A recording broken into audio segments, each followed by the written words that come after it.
sumarme a los agradecimientos de Agustín por la presencia de todos y especialmente, bueno, agradecer a Roxana y a Javier, quienes van a exponer a continuación. Yo voy a hacer una breve reseña sobre los expositores y posteriormente Horacio Barreiro, que es quien coordina las cuestiones de política laboral en la Fundación, va a hacer una breve introducción a la charla.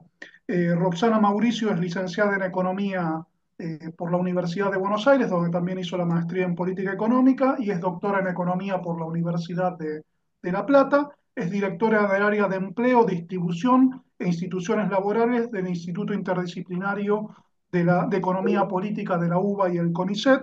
También es profesora titular de Economía Laboral y de Estructura y Políticas Económicas y Sociales en la Facultad de Ciencias Económicas de la UBA. Es investigadora independiente del CONICET y también consultora para organismos nacionales e internacionales. Y Javier también es graduado en Economía en la Universidad de Buenos Aires, también es profesor titular de la universidad en la materia Finanzas Públicas y es también el director del Departamento de Economía de la Facultad de Ciencias Económicas de la UBA. Es profesor en varias maestrías en distintas instituciones del país, entre ellas, bueno, la maestría en Economía de la UBA y la maestría en Políticas Públicas de la Universidad Torcuato Di Tella, y ha trabajado como consultor en diversos organismos internacionales como UNICEF, en la CEPAL, el ONU-SIDA, en el Programa de Naciones Unidas para el Desarrollo, UNESCO, Banco Mundial y BID. Así que verdaderamente muy agradecido tanto con Roxana como con Javier por brindarnos su tiempo. Y bueno, a continuación Horacio va a hacer una presentación sobre la actividad. Bueno, muchísimas gracias a la Fundación Alem por invitarnos. Como siempre, un placer estar con ustedes. Yo, para ser breve y no robarle tiempo a los expositores, hice un pequeño machete de las cuatro o cinco cosas fundamentales que creo que tienen estos temas, ¿no? Porque cuando hablamos de empleo y de previsión social en la Argentina, estamos hablando al menos no de un tema, sino de un problema que afecta, diría, más del 60% de los argentinos, ¿sí? Y que tanto el tema del empleo, del trabajo, como el de la previsión es un tema central, a mi modo de ver, para el sistema democrático, ¿no? El trabajo es un factor central de integración social y de construcción de ciudadanía, ¿no? Cuando se degradan las condiciones laborales, lo que degradan también las condiciones de vida de muchos argentinos, se debilita la cuestión de la democracia, ¿no? Y si la democracia, entre otras cosas, es un sistema de equilibrios, el derecho laboral, el empleo, es una de las condiciones esenciales para la vigencia del sistema democrático, por lo menos para mí, porque logra el equilibrio en una relación intrínsecamente desigual, que es la que existe entre el empleador y el empleado. Y me gusta hablar de derecho laboral porque estamos en un momento en el que todo el mundo habla de reforma laboral, pero nadie dice en qué consiste, ¿no? Está claro que nosotros necesitamos una reforma laboral, una modernización, y esta fundación, en la plataforma del 23, había elaborado una propuesta cuyo objetivo era generar un marco regulatorio nuevo que fuera capaz de solucionar los problemas del pasado y del presente en ese momento, pero también de enfrentar el futuro, que tiene que ver con los empleos de innovación tecnológica y los nuevos paradigmas del trabajo en base a la justicia social y a la solidaridad, no con protección social. Nosotros hablábamos de un programa sociolaboral y educativo, de la cual Javier, entre otros, formó parte y nos acompañó en todo ese proceso, ¿no? Lamentablemente, 2 años después del trabajo que hicimos, en Argentina se impuso la lógica de mercado que sostiene el gobierno y pese a nuestras advertencias, muchos legisladores de nuestro partido acompañaron la reforma laboral impulsada con por mi ley. Yo no puedo obviar que esta es una fundación política porque yo soy un militante político. Yo no pertenezco a esta fundación porque sé de derecho laboral, sino porque milito en el radicalismo y es un tema que me apasiona, ¿sí? Y me gustaría decir, porque me merece una reflexión política frente a este tema, que hemos perdido la oportunidad en estos 2 años de hacer algo, ¿sí? Como se preguntaba Sartori, cuando un partido político es importante, cuando tiene fuerza suficiente para cambiar la mayoría. Hace 2 años el radicalismo con sus legisladores tenía los votos necesarios para inclinar la balanza frente a las reformas regresivas del gobierno. El oficialismo, después del fracaso del DNU necesitaba y de la ley base, necesitaba sacar alguna reforma laboral y la CGT y el peronismo estaba asustado, con lo cual nosotros podíamos haber formulado una propuesta, ¿no es cierto? Sin embargo, terminamos acompañando gran parte de los legisladores de nuestro partido una norma que responde más al modelo de extrema derecha que propone este partido, ¿no? Un país que fractura el mundo del trabajo y que debilita la tutela de los trabajadores. Seguramente ustedes lo van a desarrollar mejor que yo, pero lo dijimos y las consecuencias son visibles hoy. 2 años después, la segmentación social es más profunda, la clase media está más debilitada y en caída, hay más informalidad, más precarización, aumento del empleo en negro, pérdida de ingresos, falta de formación profesional y hasta aumentó la litigiosidad que supuestamente la reforma venía a requerir. Yo pienso que desde esta fundación, como lo venimos haciendo tanto cuando estaba Lilita Puig en su conducción, como ahora con Agustín, debemos seguir pensando, estudiando y generando nuevas propuestas.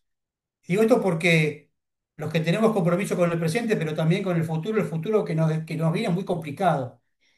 Lo que se está llevando a cabo ahora desde el Poder Ejecutivo Nacional no va a ser inocuo. Lo que está en juego para mí no es solamente un modelo económico, es la calidad de nuestra democracia, ¿sí? Abandonar el mundo del trabajo y el de los jubilados a la lógica de mercado es abrir la puerta a la fragmentación social y con ello el debilitamiento del sistema democrático. Vamos a tener más pobreza, más desigualdad y más frustración y más bronca. Y como lo demostró la elección del 2023, eso nos lleva a más autoritarismo. El desafío de nosotros, y le agradezco personalmente a Roxana y a Javier, que seguramente nos van a ayudar, es construir, no digo para esta elección, pero sí para el 2027, un nuevo paradigma que les permita a los argentinos vivir en un país al menos un poco más justo y cuya vida sea más digna. Muchísimas gracias y un abrazo para todos.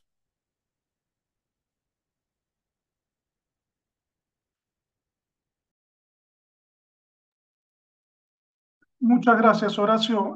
Bueno, a continuación va a exponer Roxana.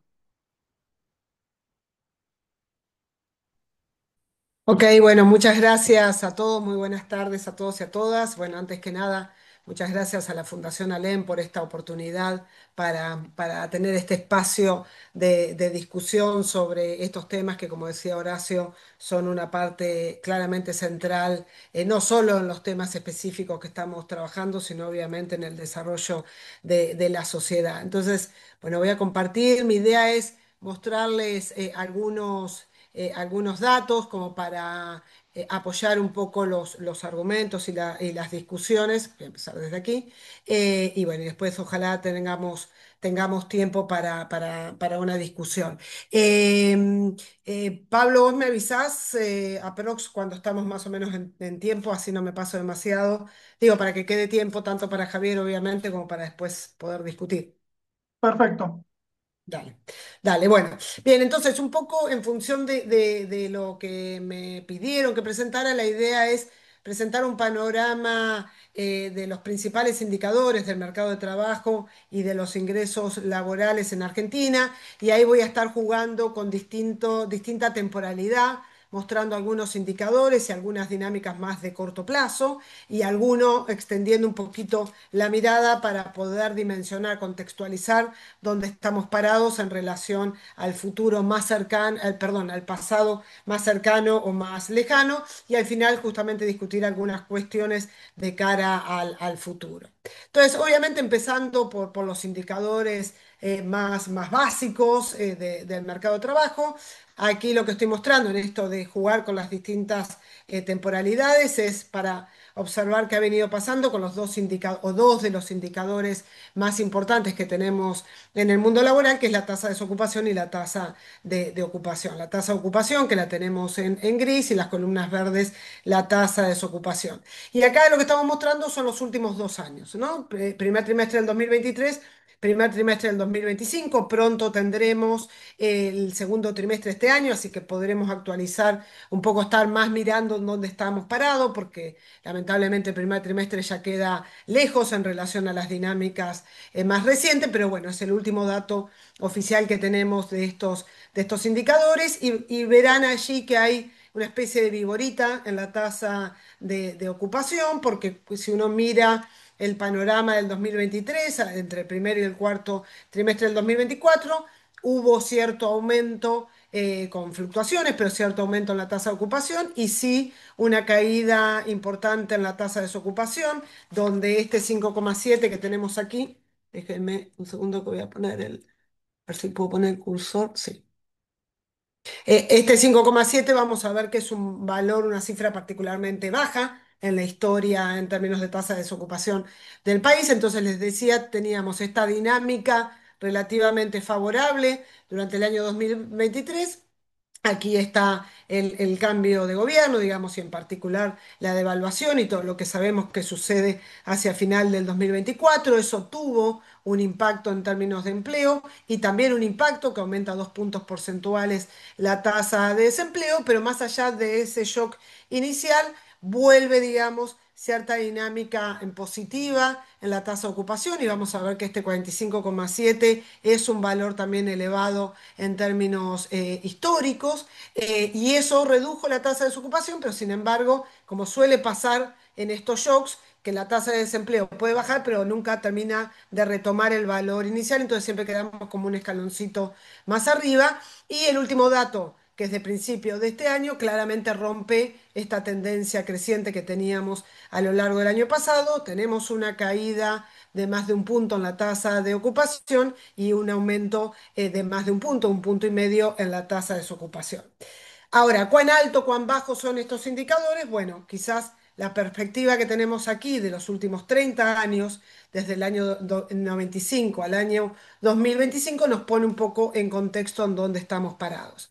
Además es interesante porque lamentablemente del 95 al 2005 hemos tenido varias crisis, pero dos obviamente en particulares, ¿no? La salida de la convertibilidad aquí y el COVID que tenemos aquí en los dos tenemos claramente una caída muy fuerte en el nivel de empleo y un aumento muy fuerte en la tasa de desocupación, ¿no? Tasa de desocupación que llegó a valores claramente récords en la Argentina en el contexto de la salida de la convertibilidad y a partir del cual de ese 24-25% ha tenido una dinámica de fuerte reducción y que después ha estado fluctuando, por supuesto vuelve a aumentar en el contexto de la pandemia, pero mucho menos que lo que había sucedido al fin de la convertibilidad, y eso obviamente es la contracara de una caída fuerte aquí en la tasa de ocupación, pero una caída todavía mucho más significativa en el contexto de la pandemia. Entre esas crisis, digamos, luego de la salida de la convertibilidad, el crecimiento económico y el crecimiento del empleo que hubo particularmente desde el año 2003 hasta 2007-2008, permitió efectivamente una recuperación sostenida de los niveles de empleo, pero niveles de empleo, en particular tasa de ocupación, que luego queda estancado entre el 2008-2009 hasta los últimos datos previo al inicio de la pandemia, o sea que 10, 11 años en donde la tasa de ocupación estuvo en el entorno del 42-43%, completamente estancada, más allá de las variaciones de corto plazo.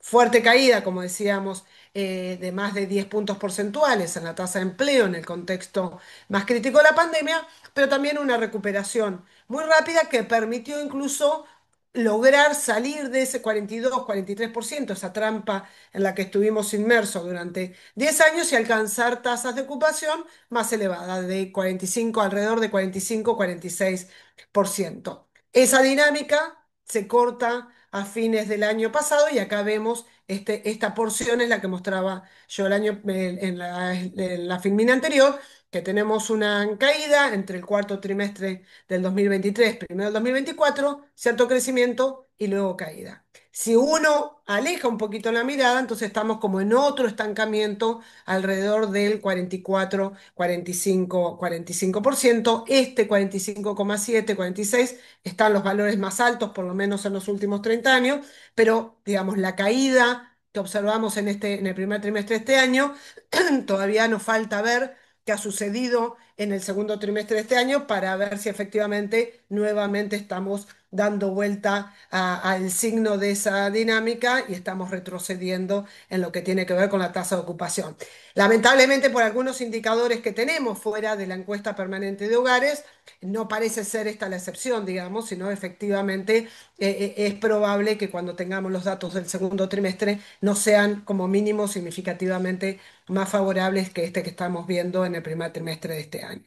En el marco, digamos, si uno compara el cuarto trimestre, entonces, del 2023 con el primer trimestre del 2025, hay una caída leve, pero una caída en la tasa de ocupación y también hay ciertos cambios que empiezan a prender las luces amarillas y rojas en términos de la composición de ese empleo, de esa tasa de ocupación que estamos viendo. En principio, digamos, si uno mira la tasa de asalarización del empleo, el porcentaje de asalariados en el total del empleo, vemos una caída de un punto porcentual.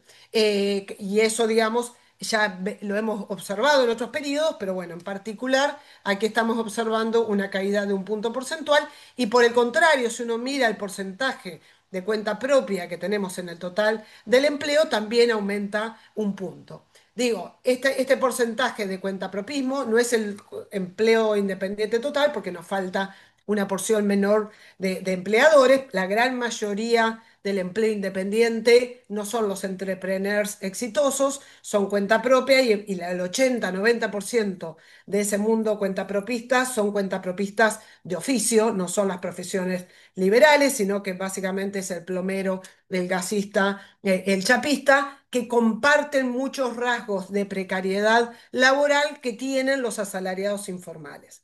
De hecho, cuando uno mira hace 100 en el total de los asalariados y mira qué porcentaje de esos asalariados son formales y cuánto informal, lo que observamos también en este periodo no es un salto muy significativo en términos de porcentaje, pero lo que es cierto es que la informalidad continúa subiendo, digamos, ¿no? Poco a poco superamos ya lejos el 33, 34, 35% que habíamos logrado en cierto periodo y estamos en el entorno del 36 o algo más del 36 dentro del volumen de los trabajadores asalariados. Después voy a mostrar un poco más en detalle esta dinámica particular que además va a vincular con que después seguramente va a presentar Javier, porque entre muchas otras consecuencias que tiene la informalidad laboral, que no solo es precariedad en las condiciones laborales, porque claramente son asalariados que están excluidos completamente de la protección y de las regulaciones laborales. Adicionales a eso, hay una penalidad salarial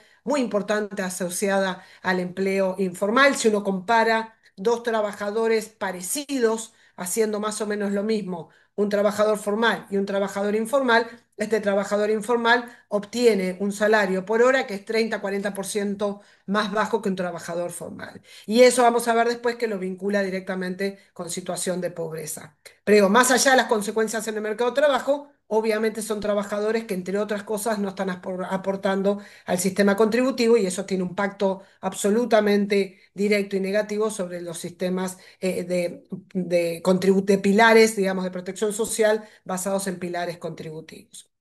Ahora, antes de ir al mundo informal, déjenme mostrarles algunos indicadores del mundo formal. Todo lo que estamos utilizando es información oficial. Hasta recién usábamos la encuesta permanente de hogares. Estos son los registros administrativos de ANSES, de la Seguridad Social, por eso que nos permiten venir un poquito más cerca en el tiempo. Y en particular lo que estoy mostrando acá es la evolución no del total del empleo que está en los registros de la seguridad social, sino en particular el empleo asalariado formal. Cuando uno mira el empleo asalariado formal, en particular acá estoy mirando el periodo noviembre del 2023, mayo del 2025, como verán allí uno ve dos periodos, ¿no? Un periodo de muy fuerte caída en el total del empleo asalariado formal, que podemos decir es la porción mejor dentro del mercado de trabajo, una caída de más de 190.000 puestos de trabajo, fuertemente concentrada en el primer semestre del año pasado, ¿sí? Desde diciembre del 2023 hasta julio, agosto del año pasado, donde se ve una pérdida muy importante de empleo formal. Y luego después lo que observamos es con ciertas fluctuaciones, pero podríamos decir más o menos chato, o sea, hay un aumento de 8.000 puestos de trabajo que por supuesto están muy alejados de la pérdida de 190.000 previos, con lo cual quedamos a lo largo de todo este periodo considerado con una pérdida neta de 184.000 puestos de trabajo. Cuando uno mira dentro de este empleo asalariado formal total, ¿qué ha pasado con el empleo asalariado formal del sector privado? Vemos una dinámica muy parecida. En particular, un primer semestre del 2024 particularmente muy negativo, donde se pierden alrededor de 135.000 puestos de trabajo, y si bien esto ha tenido después una dinámica mejor que la observada en el total del empleo asalariado, algo mejor, digamos. Claramente, de nuevo, más allá de ciertas fluctuaciones, parece haber en los últimos meses un leve repunte, pero que está obviamente muy lejos de la pérdida anterior. Y además, tanto en el empleo asalariado total como en el del sector privado, vemos mucho serrucho, ¿no? Entonces, es difícil establecer una tendencia más allá de que pareciera que en los últimos meses hay pequeños saltos en el empleo asalariado del sector privado, pero que claramente están muy lejos de la tendencia negativa previa. La diferencia entre la pérdida total de 180.000 puestos de trabajo y de 100.000 que tenemos en el sector privado es parte el sector público, alrededor de 60.000 puestos de trabajo menos, y otro sector que no lo estoy mostrando aquí, que viene teniendo ya una larga cantidad de meses con pérdidas permanentes, que son los asalariados formales de casas particulares, lo que comúnmente se llama servicio doméstico, ¿no? Estos son sector privado, sector público y casas particulares, son los tres sectores que componen el empleo asalariado formal. Por supuesto que después están los que tienen una dinámica creciente y que contrarresta muy parcialmente, obviamente, esta dinámica, que es el crecimiento del monotributo, que como lo va a mencionar después Javier, no lo muestro yo aquí. De nuevo, ¿dónde estamos parados con esta dinámica particularmente desfavorable? O sea, esta caída neta del empleo asalariado formal total y en particular el sector privado, claramente es una dinámica particularmente negativa, pero déjenme mostrarles nuevamente, perdón, ahí, nuevamente, ¿dónde estamos parados en términos más de largo plazo? Aquí no tenemos una serie tan larga de los últimos 30 años, pero si uno mira dónde estamos parados en el 2009, desde el 2009 al 2025, aquí está la dinámica que mostrábamos previamente, ¿no? La caída y la recuperación parcial. Esto es el asalariado formal del sector privado, con lo cual digo, si uno mira dónde estamos parados luego de esta caída, nuevamente tuvimos un crecimiento hasta el inicio, un poco antes del inicio de la pandemia. Esta es la caída en el contexto de la pandemia, recuperación fuerte posterior y esta caída que mencionábamos recién. Cuando uno mira el dato del 2025 y es aproximadamente en términos absolutos la cantidad de puestos de trabajo formales del sector privado, parecido al 2018, pero también parecido al 2015. Con lo cual, digo, si uno traza una línea, estamos en valores en el total de ocupación de hace 10 años. Por supuesto que la población creció, ¿no? Entonces, claramente, digo, esto no es una mala noticia porque estamos estancados más allá de estas fluctuaciones. Volvimos con estas caídas, con la caída de la pandemia y con la caída que venimos teniendo especialmente durante el año 2024, nos remonta a 10 años antes, con obviamente un crecimiento de la población que hace que la relación entre empleo asalariado formal del sector privado y la población total claramente haya decrecido fuertemente.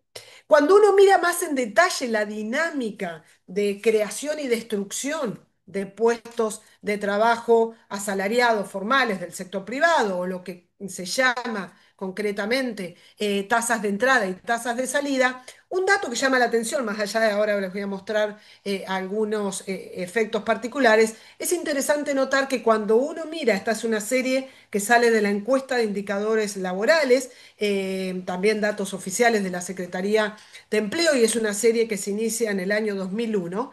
Cuando uno mira las tasas de entrada, pero también las tasas de salida, pero fundamentalmente las tasas de entrada, Estos valores que tenemos aquí, 1,4, 1,6, 1,8, 12, son valores particularmente bajos y son los más bajos de toda la serie del 2001 hasta ahora, exceptuando la pandemia. O sea que claramente otro reflejo del bajo dinamismo que tenemos en el empleo asalariado en el sector privado y en particular, de hecho, este del sector privado en empresas de 10 y más ocupados, es que la tasa de entrada a un puesto nuevo, lo que uno diría de alguna manera la tasa de creación de empleo, es particularmente baja.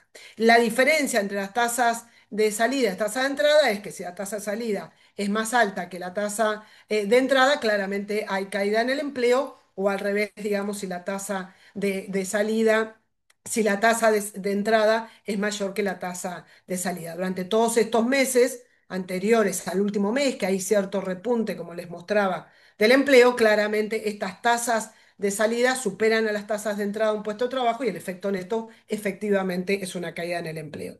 Pero digo, lo que es interesante es que es otra muestra del bajo dinamismo del mercado de trabajo, es que tanto tasas de entrada y tasas de salida sean particularmente bajas.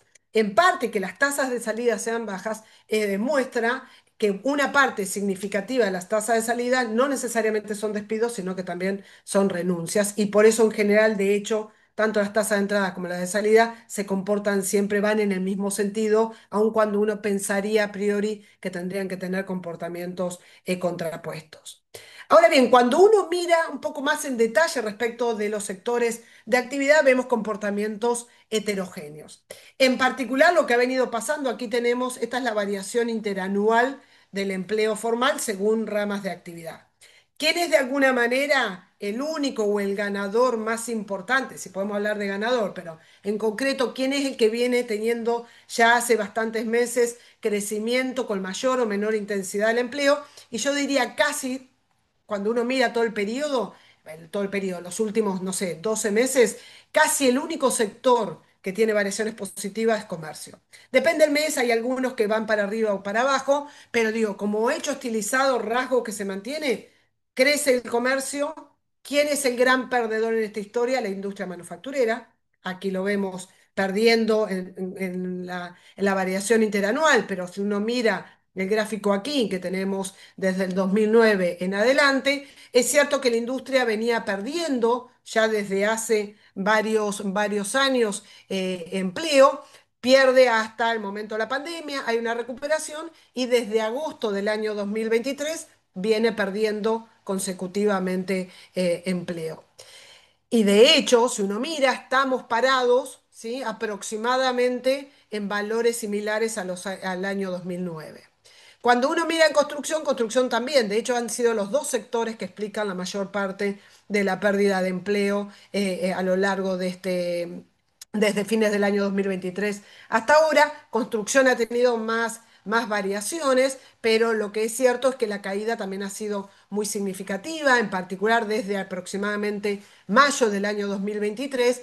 Y es interesante porque si uno mira la serie de largo plazo de construcción, construcción está en los niveles mínimos, solo superando los valores alrededor de la pandemia, ¿sí?, del periodo más crítico de la pandemia y la recuperación, pero después este valor está similar a la industria, ¿no? Estamos en valores mínimos de toda la serie comenzada en el año 2009. Con lo cual digo, hay heterogeneidad entre los sectores, pero el único sector que de alguna manera tiene signo contrario a estas variaciones negativas es comercio. Por supuesto, no llega a compensar y por eso seguimos viendo caída o esta gran caída que vemos cuando nos comparamos con fines del año 2023.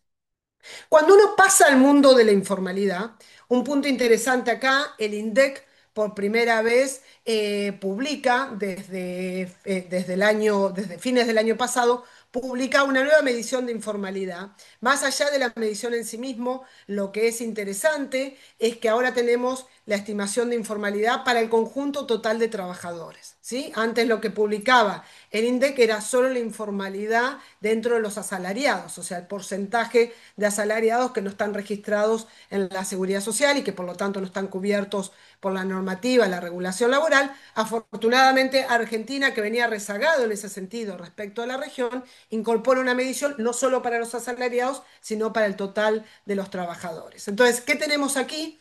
Y esa estimación, perdón, que publicó primero inicialmente para el cuarto trimestre del 2024, la llevó hasta el cuarto trimestre del 2023. Por eso no voy más atrás con esta serie porque no tenemos esa información. Cuando uno mira esta serie desde el cuarto trimestre al primer trimestre del 2025, aparecen dos cosas bien interesantes. Primero es que la tasa de informalidad que tiene la Argentina en el primer trimestre de este año está en el orden del 42%. O sea, 4 de cada 10 trabajadores, sean trabajadores asalariados, cuenta propia, patrones, están en el mercado de trabajo de manera informal. Si uno lo compara tanto con el cuarto trimestre del 2023 o incluso con igual trimestre del año 2024, claramente tenemos, no es un salto muy significativo, pero es lo que mencionábamos también anteriormente, hay un crecimiento de un punto porcentual en la informalidad. Aquí están los asalariados no registrados, que es el complemento de la informalidad que les mostraba anteriormente. Estaba en el orden 35,7 y estamos en el orden de 36,3. De nuevo, no es un salto significativo, pero muestra cierta tendencia al aumento. Y acá en estas barras altísimas está la tasa de informalidad de los trabajadores independientes, sean cuenta propia, sean patrones, pero gran parte, perdón, esto es de los cuenta propia, digo, pero gran parte refleja lo que sucede con el mundo independiente porque la gran mayoría de los trabajadores independientes son cuenta propia. 63% de los trabajadores por cuenta propia, o sea, la gran mayoría de los trabajadores independientes por cuenta propia lo hacen de manera informal. Y allí también de a poco se va viendo un crecimiento, ¿no? Con lo cual el crecimiento leve pero constante de la informalidad total es un efecto que lo vemos tanto entre los trabajadores asalariados como entre los trabajadores por cuenta propia. Nuevamente, cuando alejamos la mirada y tratamos de dimensionar dónde estamos parados, como les decía, la estimación de la informalidad para los trabajadores independientes es una estimación nueva, con lo cual lo único que podemos hacer para ir para atrás es mirar solo la informalidad, ese 36,3% de informalidad entre los trabajadores asalariados. Este gráfico que les estoy mostrando acá empieza en el año 2020, en 2003 hasta el 2024, o sea que tenemos más de 20 años aquí incluido. Aquí tenemos la caída fuerte en la tasa de informalidad y esto es importante, digamos. La informalidad sigue siendo alta, pero hemos tenido periodos del cual podemos tomar nota, en donde en este periodo, básicamente del 2003 hasta el 2007, 2008, la informalidad pasa de casi 50% al 36%. De hecho, ese es el periodo donde realmente hubo una caída muy fuerte la informalidad laboral.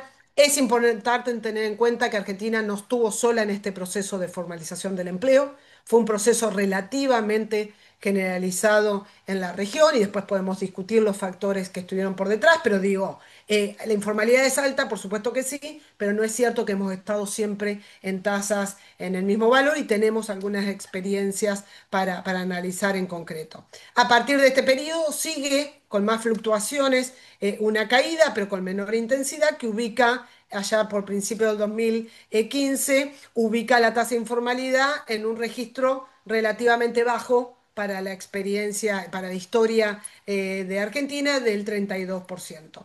Cierto aumento hasta el periodo en la pandemia. Acá se da un hecho que al principio parece paradójico, que en el medio de una de las crisis más importantes que enfrentamos en términos económicos y laborales, la tasa de informalidad se desplome. Bueno, no fue por las buenas razones, es porque perdimos empleo formal, pero se perdió mucho más empleo informal y eso hizo bajar la tasa de informalidad. En la medida que el empleo iba recuperándose post pandemia, se fue recuperando con crecimiento del empleo informal y esto, digamos, nos ubica en el entorno del 36,3% que mencionábamos recién.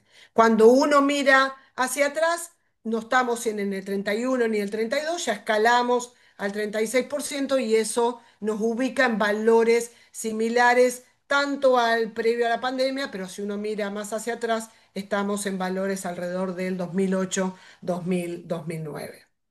Roxana, te quedan unos minutitos para ir Dale, cerrando. listo, dale, ya voy cerrando. ¿Qué pasa por el lado de los ingresos? Y por el lado de los ingresos, la verdad es que tampoco tenemos buenas noticias. Déjenme mostrarle este gráfico tipo serrucho. ¿Qué es esto que estamos viendo acá? La evolución del poder adquisitivo del salario mínimo. ¿Sí? En el cuadrito está el valor nominal, ¿sí?, del salario mínimo en términos mensuales y en términos horarios, pero el gráfico es el poder adquisitivo del salario mínimo. Y acá sí extendemos un poco más la mirada para incluir la convertibilidad. Esto empieza en el 91 hasta el último dato de julio del 2025.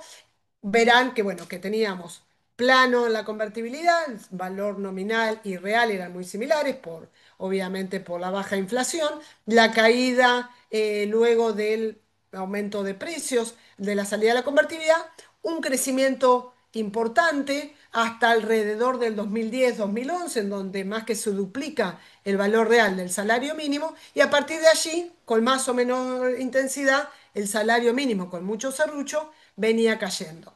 Desde este punto del 2011 hasta el último punto aquí tenemos una pérdida del 60% del poder adquisitivo del salario mínimo. 30%, o sea, la mitad aproximadamente de esa caída, se da entre diciembre del 2023 y el último dato que tenemos acá. Claramente, por ejemplo, si uno comparara el valor del salario mínimo con el valor de la canasta básica de pobreza total para un adulto equivalente, para tener alguna referencia, verán que en agosto el salario mínimo era de 322.000 pesos para un trabajador full time y la canasta básica total para un trabajador en edad intermedia, lo que uno llama adulto equivalente, supera ese valor. O sea, lo que uno diría es que un trabajador asalariado, formal, cobrando el salario mínimo, claramente no logra cubrir la canasta básica total y por lo tanto estaría por debajo de la línea de pobreza. Un comportamiento similar, pero no tan drástico como el que observamos en el caso del salario mínimo, es lo que sucede con las remuneraciones promedio de los asalariados del sector formal, del sector privado. Aquí lo que tenemos es 2009. 2025, también efectivamente lo que tiene en común, digamos, es esta caída muy fuerte del salario entre, si comparamos el fin del 2023 hasta sobre todo el primer semestre del año pasado y luego poco a poco, parte asociado a las negociaciones colectivas, venía recuperando poder adquisitivo, pero en los últimos meses eso empieza a tener, digamos, alguna reducción y eso ubica, digamos, nuevamente al salario promedio de los trabajadores formales, que en junio el salario bruto, este es el valor promedio, 1.600.000, ubica ese valor algo por debajo o similar al que teníamos en el año 2023 y similar nuevamente la referencia al año 2009. O sea, no tenemos esa pérdida de 30% en el salario mínimo, pero estamos fluctuando dependiendo del mes algo por abajo o apenas recuperando el valor del año 2023 y si de nuevo uno extiende el periodo, esto nos remonta a estos valores que tenemos aquí de los años antes, inmediatamente anteriores al 2023, pero sobre todo nos remonta al año 2000, al año 2009.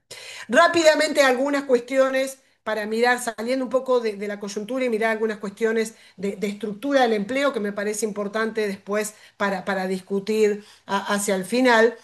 Cuando uno mira la composición del empleo, más allá de estas fluctuaciones, y uno dice, bueno, ok, miremos, entre otras cosas, cómo se compone el total de los ocupados por nivel educativo. Y aquí lo que tenemos son los tres tramos de educación hasta secundaria incompleta, el segmento de abajo, le siguen secundaria completa, universitaria incompleta y universitaria completa. Aquí tenemos la composición del total de los ocupados según nivel educativo, o sea que 31% de los ocupados no tiene secundaria completa, los ocupados que están en una ocupación en el mercado de trabajo, pero uno diría, bueno, eso puede ser un efecto composición porque podemos tener o población muy joven o población ya a punto de jubilarse que no lograron en su momento adquirir el capital humano formal suficiente. Y uno diría, bueno, ok, chequemos qué pasa en edades intermedias, en lo que uno diría en la población en edades centrales, entre 35 y 54 o 55 años, la verdad es que eso se repite. O sea, en esa población que uno diría es población en edad central, alrededor del 30% de esa población no tiene finalizado el nivel secundario. Si uno mira a los hombres, eso es aún más dramático. Si uno mira a las mujeres, un poco más bajo, las mujeres en promedio tienen mayor nivel educativo. ¿Por qué esto es particularmente problemático? Porque por la edad que estamos considerando, es población 35 y 55, entre 35 y 55, que seguramente no va a volver al sistema de educación formal, pero que por otro lado es población que va a permanecer mucho tiempo en el mercado de trabajo, en el contexto de varias transiciones, entre otras la transición tecnológica y cómo encuentra entonces esta transición tecnológica a la Argentina en términos de capital humano de la población que está efectivamente inserta en el mercado de trabajo. Dos cuestiones más y con esto voy cerrando. Pablo, cuando uno mira además el empleo informal, por supuesto no se distribuye homogéneamente entre las empresas según el tamaño de esas empresas y esto me parece que es importante también a la hora de debatir las políticas para reducir la informalidad. Dos tercios de la informalidad laboral está en microestablecimientos, en establecimientos de menos de 5 personas, en donde la tasa de informalidad, la incidencia de la informalidad asalariada, alcanza al 65% en esos establecimientos. ¿Qué quiero decir acá? Hay una doble causalidad, hay un círculo vicioso entre baja competitividad, baja productividad de esas empresas e informalidad laboral. Y una condiciona a la otra, digamos, ¿no? No es solo baja productividad e informalidad, sino que la informalidad también causa o tiene un impacto negativo sobre la productividad de esos establecimientos e insisto, es un dato importante a la hora de discutir políticas de reducción de la informalidad. Último dato importante, esto que decíamos anteriormente, entre otras cosas, los asalariados informales, además de estar excluidos completamente de la protección contributiva hoy y la de mañana, tienen una fuerte penalización salarial. Y en parte, asociado a ello, aparece algo que no es nuevo, pero que cada vez es más importante en nuestro país, que es lo que denominamos el fenómeno del trabajador pobre, que indica claramente que tener un puesto de trabajo no es reaseguro para vivir fuera de la pobreza. ¿Cuánto es esa incidencia del fenómeno del trabajador pobre? Con la última estimación de pobreza con la que contamos, en promedio alrededor de 1 de cada 3 trabajadores vive en la pobreza. Sin embargo, esos 17% entre los trabajadores formales y escala a casi el 50%, o sea, 1 de cada 2 trabajadores informales viven en una situación de pobreza a pesar de tener un puesto de trabajo. De cara al futuro y un poco no solo del futuro, sino del presente, y rápidamente para darle paso a Javier, acá podemos discutir un conjunto enorme de políticas. Yo creo que hay un punto más allá de, como mencionaba anteriormente Horacio, la reforma y qué entendemos por la reforma y la modernización, y Horacio también lo mencionaba. Acá claramente, además de todas estas problemáticas, Argentina, como el mundo, está transitando 2 o 3 transiciones muy importantes. Una, la transición demográfica, y obviamente eso vincula con lo que va a mostrar después Javier. Entre muchas otras cosas, esto implica que la población va a permanecer en el mercado de trabajo mucho más años de lo que permanecía ahora. Y además del bajo capital humano que yo les mostraba anteriormente, claramente se requiere no solo resolver eso, sino lo que uno llamaría formación profesional continua, porque la rotación que va a implicar el cambio tecnológico asociado a esa transición demográfica es muy importante. O sea, población que permanece más en el mercado de trabajo, pero además en un mercado de trabajo mucho más cambiante, por la transición verde, pero fundamentalmente por la transición tecnológica. Y allí el rol de las políticas activas del mercado de trabajo y en particular de la formación profesional tienen una significatividad mucho mayor que en el pasado. Ahora, el punto fundamental acá es cómo vinculamos estas políticas y el contenido de esa formación profesional con lo que realmente necesita el aparato productivo. Y acá hay muy poco diálogo, hay mucho camino por recorrer, hay falta de coherencia entre las políticas, falta de coordinación entre los distintos niveles del Estado. Saber concretamente qué se le pide a estas políticas y cómo son evaluadas estas políticas, qué mecanismo de protección frente al desempleo vamos a tener. Gran parte, la gran mayoría de los desocupados provienen del mundo informal, por lo tanto están completamente fuera de un seguro contributivo para el desempleo. Argentina ha avanzado, todavía obviamente hay déficit, pero ha avanzado en mayor protección a la niñez y mayor protección a la población adulta. Queda un grupo enorme entre trabajadores desocupados y particularmente trabajadores informales, pobres, a los cuales no les llega ningún tipo de protección y eso, entre otras cosas, permite este círculo vicioso entre desempleo e informalidad. Por supuesto, y para cerrar, digamos, nada de estas discusiones resultan muy fructíferas si no es en un marco de crecimiento económico con estabilidad y aumento de productividad, digamos. Sobre todo si estamos hablando de empleo formal. El empleo formal es una relación, es un contrato de largo plazo. Ningún empleador va a tomar un trabajador formal si no tiene cierta certidumbre de que va a requerir esa mano de obra mañana, pasado, el año que viene. Con lo cual, no hemos visto ningún proceso de formalización fuerte si al menos no tenemos un proceso de crecimiento con estabilidad y de fuerte aumento de productividad, especialmente para estos establecimientos pequeños y medianos que concentran una población enorme, ocupada, una proporción muy importante, pero gran parte de ellos en condiciones de informalidad laboral. Muchas gracias. Muchas gracias, Roxana, por una presentación tan rica. Y a continuación va a exponer Javier Curcio, que se va a centrar en la cuestión previsional. Javier, a ver, lo desmuteamos. Eh,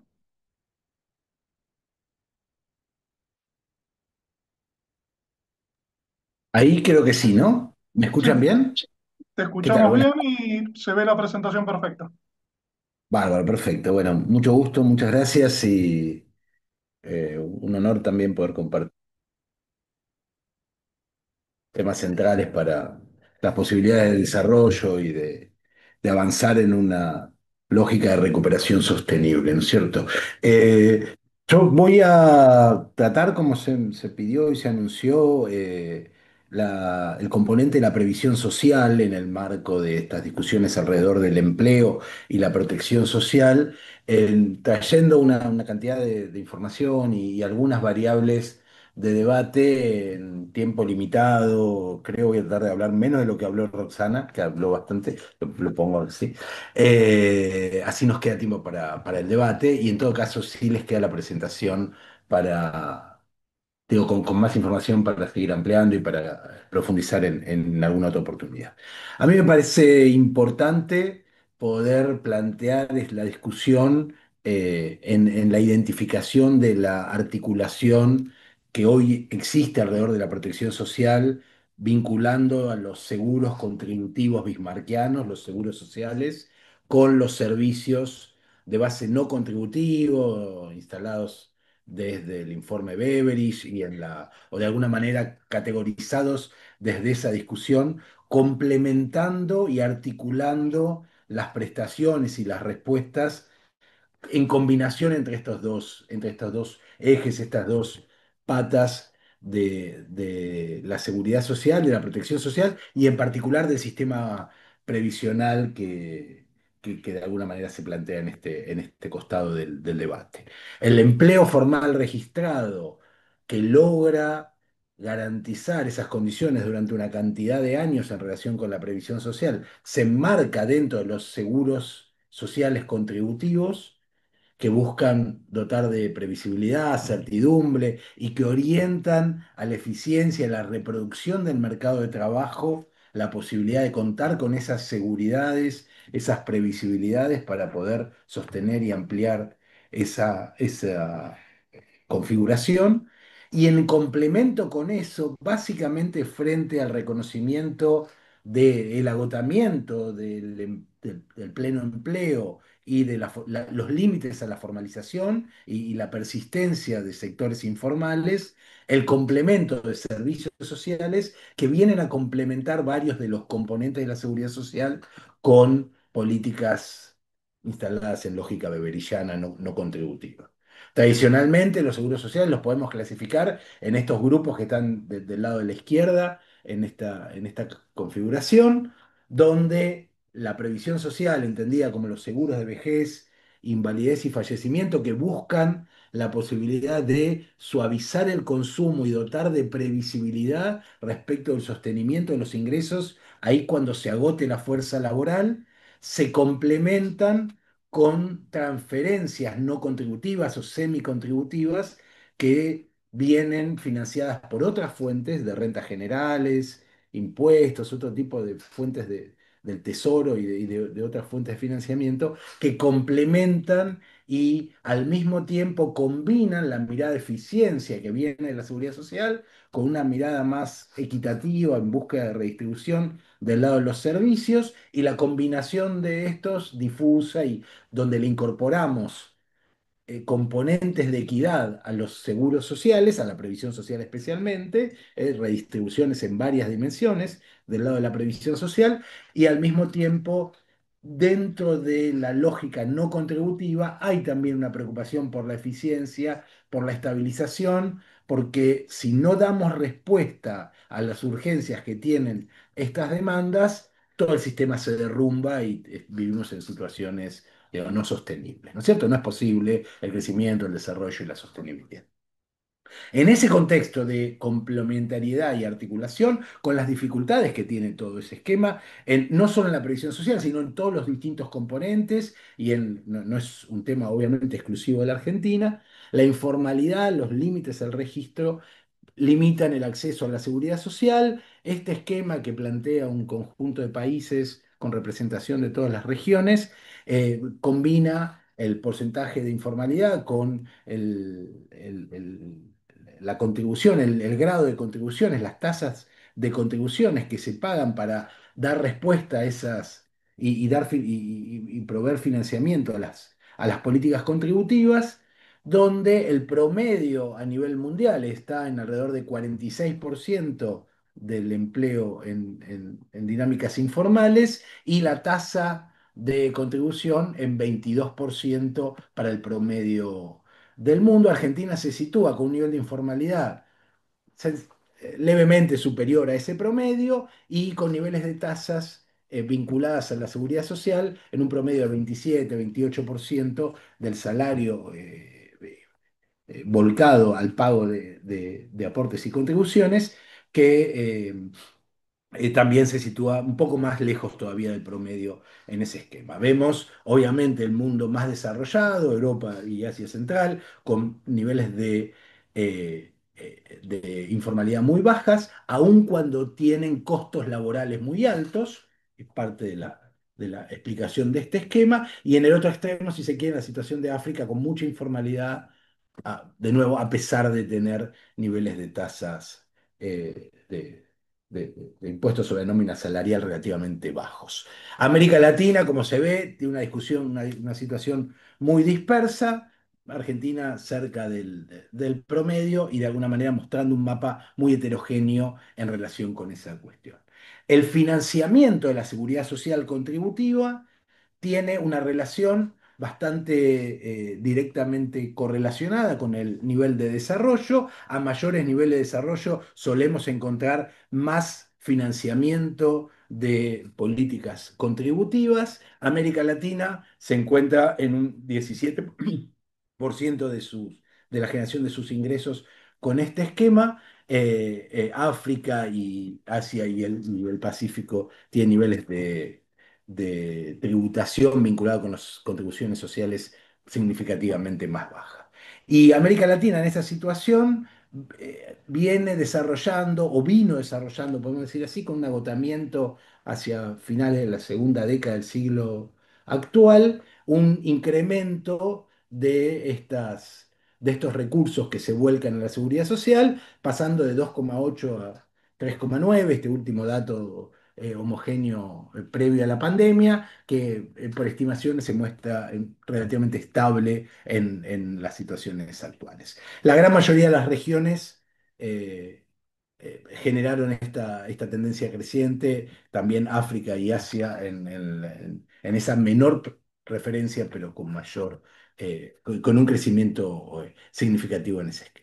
Y si comparamos y situamos a Argentina en el promedio del mundo desarrollado y de América Latina, tanto en el promedio como en los distintos países, encontramos, de los países de la región, digo, encontramos que los recursos de la seguridad social, siempre marcados en amarillo en estas gráficas, tienen una situación donde estamos levemente por encima del promedio regional, sensiblemente por debajo del mundo desarrollado, digámoslo así, y en el marco de la región eh, por debajo de Uruguay y Brasil y por encima de otros países hay varios más. Obviamente todos, digo, es una apertura bastante significativa del promedio regional. Ahí tienen el tamaño, el espacio fiscal, digamos, como la altura de las barras, y lo que me interesa es mostrar la referencia al financiamiento contributivo del cual se financia toda esta lógica contributiva vinculada a la presión social, que hacia eso estoy yendo. Y si miramos los últimos años, estos datos son un poco desactualizados, pero muestra una pintura cercana a la realidad en el sentido de, en un esquema donde los recursos se sostienen en el medio de la motosierra y los ajustes de los últimos años, más allá de algún cambio en de la composición tributaria, el peso de la presión tributaria se mantiene relativamente constante, y dentro de eso las contribuciones a la seguridad social tienen una tendencia al alza, a ir generando una porción mayor, de la mano del sostenimiento del salario real que de alguna manera planteaba Roxana en lo que hace al sector formal registrado, a pesar de la caída del, del empleo, que de alguna manera se compensa con la caída en el nivel de actividad. Esto es la cantidad de recursos de la seguridad social sobre el producto, la generación del nivel de actividad del país. Cae el empleo, cae el nivel de actividad y se sostiene más o menos esa relación levemente hacia el alza, sosteniendo ese financiamiento, bueno, como una base para ese financiamiento contributivo del que se van a nutrir las pensiones, las jubilaciones y pensiones y otros componentes de la seguridad social que exceden al alcance de lo que estamos discutiendo ahora. En una mirada histórica de los ingresos y gastos contributivos y no contributivos del sistema previsional, tenemos este gráfico que está un poco desactualizado, pero que de alguna manera nos muestra un vaivén respecto del financiamiento. La línea nos muestra la evolución en términos del producto del financiamiento contributivo volcado al sistema previsional. Las barras azules nos muestran el nivel de gasto contributivo de ese sistema, y la diferencia entre barra y línea nos muestra un excedente que está sombreado en verde en los casos en que los ingresos superaron a los gastos en la fase inicial de la instalación de la nacionalización del sistema previsional en la década de los 40, y de ahí en adelante hasta su agotamiento en la década de los 60, y después alguna fluctuación, y claramente desde los 80 en adelante con un déficit creciente, un nivel de déficit contributivo que de alguna manera se fue supliendo con financiamientos no contributivos que complementaban la parte contributiva, la plata de los jubilados, con recursos de rentas generales que en algún momento, como ven, llegó a ser en el marco de la crisis de comienzo de siglo más del 60% de financiamiento no contributivo. Tenemos hoy en el orden de entre un 40 y un 45% de financiamiento no contributivo, y el otro 55 a cargo de los aportes y contribuciones, las cargas salariales. Si miramos de nuevo la coyuntura en los últimos años, tenemos, este es el vaivén que tenemos seguramente mucho más fresco, de un crecimiento de las pensiones en términos del producto, casi duplicando la porción del nivel de actividad, la porción de la torta del ingreso, del PIB, desde 5,6 en el piso de la salida de la crisis hasta 11,9 en el caso de la pandemia, y 11,8 en 2017, es el punto más alto antes de la pandemia, y a partir de la segunda mitad del gobierno de la gestión de Cambiemos, con excepción de la pandemia, una tendencia decreciente de los gastos previsionales, incluyendo gasto nacional, más bonos, más cajas previsionales, que representan 8,3 puntos del producto en el último año cerrado 2024, 6,2 si miramos solo al gobierno nacional y dejamos afuera las cajas previsionales de las provincias,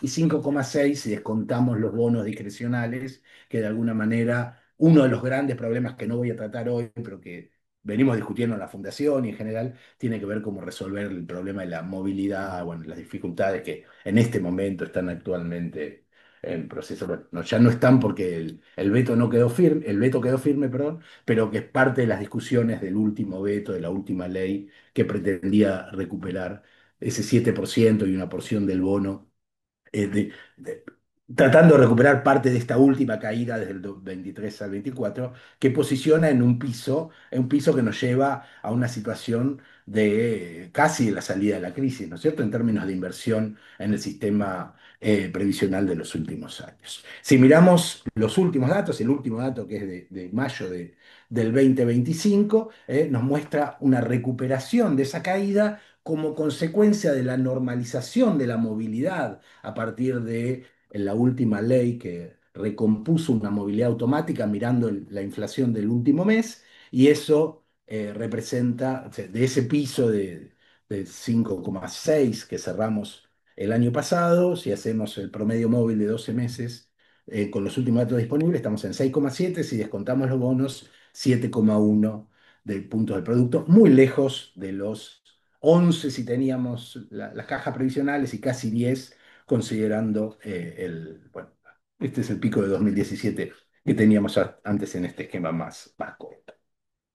Esos 6,8, el último esquema cerrado del que tenemos información completa es del 2022, se componen en un esquema donde se combina un régimen contributivo, de ahí tratando de discriminar cuánto de esas jubilaciones vienen financiadas con lógica estrictamente bismarquiana, cuánto es producto de las moratorias, plan de inclusión previsional y los distintos arreglos que representan una porción muy grande, el 32% del total de gasto previsional incorporado a través de estas trayectorias incompletas, en muchos casos totalmente no contributivas, porque muchas personas se incorporaron sin haber tenido aportes y algunas con trayectorias incompletas, por eso semicontributivas, con algunos años sin completar los 30 años de aporte que implicarían la lógica contributiva bismarquiana completa.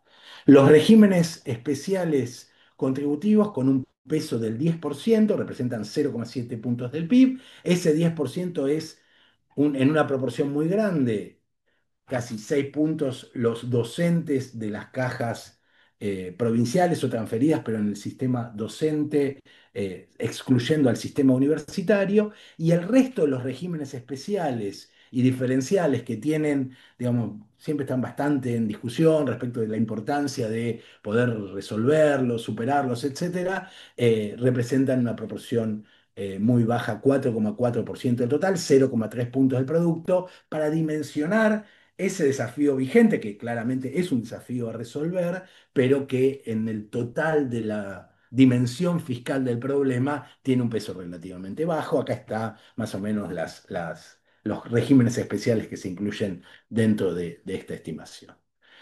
La PUAM como componente pensión universal para el adulto mayor, componente no contributivo estable, formalizado a partir del año 2016, con una lógica de asegurarle a todas las personas en edad de jubilación el 80% de la mínima, tiene un alcance todavía limitado, representa un aseguramiento, una cobertura amplia en términos horizontales, relativamente baja en términos de cobertura vertical, de alcance, de suficiencia de esos recursos. Hoy representa 1,5% del total del gasto previsional y solo 0,1 puntos del PIB, configurando 6,2 puntos del PIB para el total de ANSES-SIPA, que incluye todos esos componentes que mencionamos antes, y si sumamos las Fuerzas Armadas y de Seguridad, que también constituyen regímenes con cierta tensión y necesidad de adecuación, con una representación de 8,8 puntos, 8,8% más, 0,6 puntos del producto,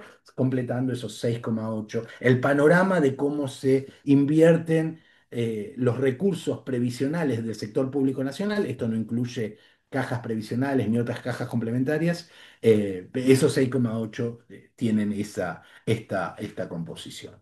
Y esa caída tiene un correlato en la evolución real de las jubilaciones, que mirando un índice con base en noviembre de 2023, nos muestra que si no consideramos los bonos, se sostiene a partir de la reconfiguración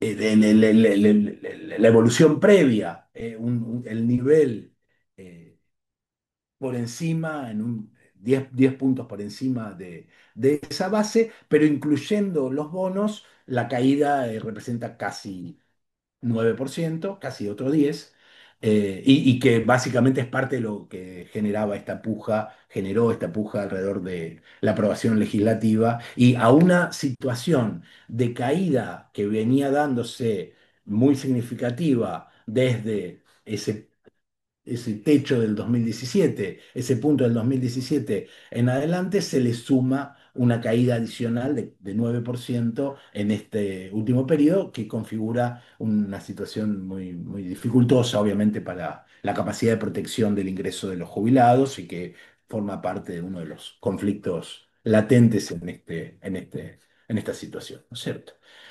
Si miramos la composición y evolución de la cantidad de jubilaciones, los beneficios otorgados entre 2001 y 2023, está mal el título ahí, desde el 2001 en adelante, vemos que las jubilaciones y pensiones sin moratoria se mantuvieron relativamente estables y a la baja, y todo el crecimiento jubilatorio, de alguna manera, se configura a través de jubilaciones y pensiones con moratoria, o sea, con algún grado de componente no contributivo, generando una situación de hoy casi 7 millones de beneficios acumulados, de los cuales menos de 3 o alrededor de 3 millones son netamente contributivos y a eso se le suma más más de la mitad, 4 millones adicionales con algún componente no contributivo asociado, complementando con otra fuente de financiamiento las fuentes contributivas que se plantean.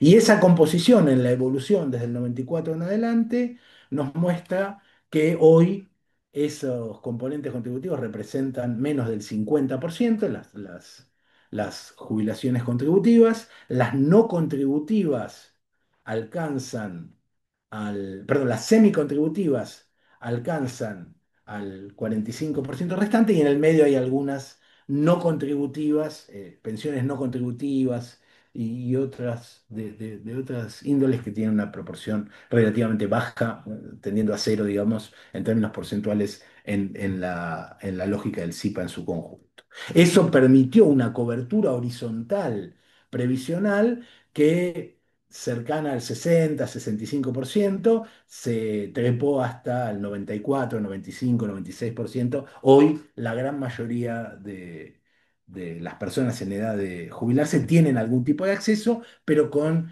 heterogeneidades muy amplias en términos de la capacidad de protección de esas prestaciones, que llevan a una tasa de reemplazo, una proporción de del promedio salarial en términos de cuánto se mantiene como cobro de haberes al momento de jubilarse, que representa en el promedio no mucho más del 40% en la relación entre el haber medio y el salario medio, medido por el RIPTE en este caso. Esto está actualizado hasta 2017, donde las jubilaciones contributivas se posicionan sensiblemente mejor y llegan casi al 65% del salario en el momento de jubilarse, y en cambio la moratoria se posiciona por debajo, básicamente por el achatamiento en la jubilación mínima, el descuento del 20%, etcétera, que lo pone en un promedio por debajo del 30%, y esto es lo que pagan los distintos sectores,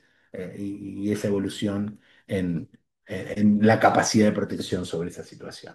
Roxana mencionaba hace un ratito, y habíamos intercambiado esto en términos de la creciente representación de los monotributistas en este esquema, que tienen acceso a la jubilación mínima en una proporción muy significativa que hoy alcanza a 40,3 activos. Estos son monotributistas activos, partiendo de una base de la instalación de este régimen simplificado que tiene una lógica transitoria y que busca avanzar en un esquema de formalización gradual. Bueno, lo que se mantiene es un incremento de esa formalización, pero de manera permanente, digo, poniendo muchas trabas a la salida del régimen simplificado y en consecuencia generando una acumulación de inscriptos, de monotributistas activos, que hoy alcanzan a 4,3 millones de personas y que constituyen una tensión y una presión a la demanda de jubilaciones posteriores que van a tener claramente un acceso limitado en términos de cobertura vertical, con baja respuesta y dificultades importantes en términos de la sostenibilidad del financiamiento de estas jubilaciones. La dimensión demográfica que también Roxana mencionó y que a mí me parece interesante como uno de los temas en relación con la vinculación con el mercado de trabajo, que son importantes para considerar en el marco de las reformas que se requieren para el sistema, nos muestra que tanto a nivel global como en el país implica una tendencia al envejecimiento y a la reducción de la tasa de sostenimiento del sistema, que hace que los problemas que tenemos hoy, que persisten desde hace 4 o 5 décadas con mucha fuerza, van a ser peor hacia adelante y todas las indicaciones a nivel global y en el país muestran, por un lado, el envejecimiento de la población y al mismo tiempo una mayor presión sobre los activos para poder avanzar en el sostenimiento de la jubilación de los adultos mayores. Acá tenemos la situación de Europa, el mundo y América Latina en el promedio, la población de 65 años sobre el total. América Latina venía por debajo del promedio, en estos años está alcanzando la situación del promedio mundial y se espera, pues, va convergiendo hacia la situación del mundo más desarrollado, de Europa, con una proporción de población de 65 años sobre el total creciente, con las implicancias que eso tiene en términos de sostenibilidad. Al mismo tiempo, el envejecimiento pues se hace, digo, gradualmente. Estas son todas estimaciones hechas por la CEPAL. Se espera que en el año entre el 2035 y el 2040 se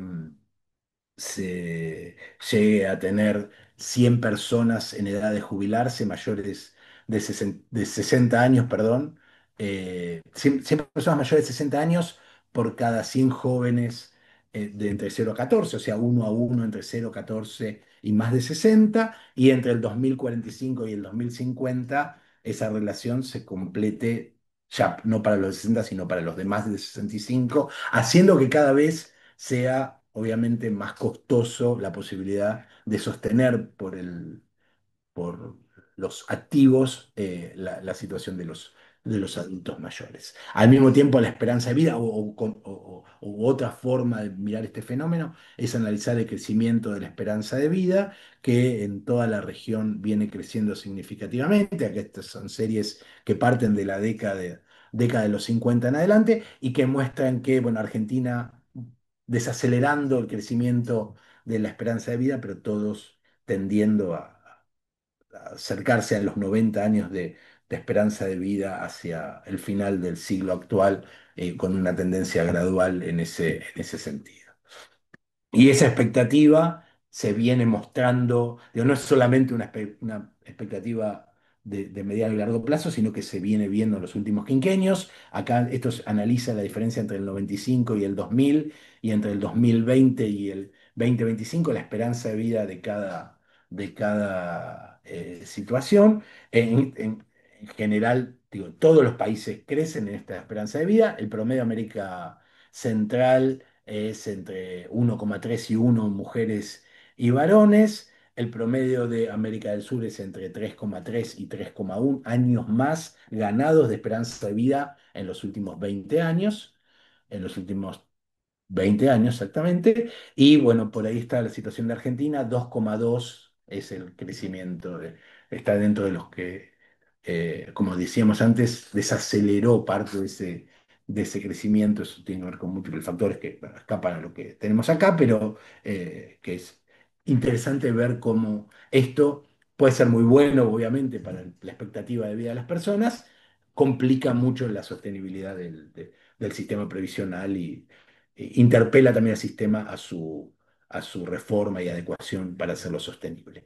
La tasa de dependencia, medida como la cantidad de personas mayores de 65 años, ya no como los de 0 a 14, sino como los de entre 15 y 64, lógica de pasivos sobre activos, muestra un crecimiento muy fuerte desde el 50 en adelante. Argentina es la línea azul, de nuevo se desacelera parte de ese envejecimiento. Y si lo llega casi a 50, entre 45 y 50 hacia 2100.